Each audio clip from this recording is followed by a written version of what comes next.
Hi friend, সবাই কেমন আছো? আশা করছি সবাই ভালো আছো, আমিও ভালো আছি। তো আমার মেয়ের ফার্স্ট স্কুল ছিল, সেটা আমি তোমাদের সাথে শেয়ার করছি।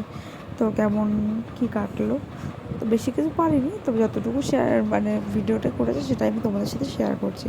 তো সকাল সকাল বার হয়ে গেছিলাম, তখন 7টা বাজে। ওর 7:30 থেকে স্কুল ছিল। 7টার দিকে বার হয়েছে, আমার 15 থেকে 20 মিনিট লাগে যেতে স্কুলে। তো ওকে নিয়ে বার হয়ে গেছিলাম। ফার্স্ট ডে ভাবছিলাম কান্না করবে, কিন্তু কান্না করেনি। ওর খুবই ভালো লাগছিল। অনেকবার জিজ্ঞেস করেছি, তোমার কি ভালো লাগছে স্কুলে যেতে?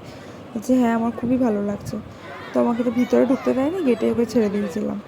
তো তারপর ওর স্কুল হয়ে গেছে, ওকে নিয়ে বার হয়ে গেছে।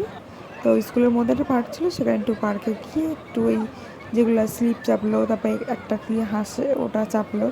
চাপার পর বললাম চলো বাড়িতে যাই। তো বললো ঠিক আছে। তো ওকে জিজ্ঞেস করছিলাম, তোমার কি স্কুলে ফ্রেন্ড হয়েছে? তো বললো কি হ্যাঁ মাম্মা, আমার অনেক ফ্রেন্ড হয়েছে। বললাম ঠিক আছে, ভালো করে পড়াশুনো করবে। বললো হ্যাঁ ঠিক আছে, বলো ওই একটু লাফিয়ে টাফিয়ে। তার চলো। তো আমার ভিডিওটি যদি কারো ভালো লেগে থাকে তো একটা লাইক, কমেন্ট অ্যান্ড শেয়ার করো। Thank you for watching.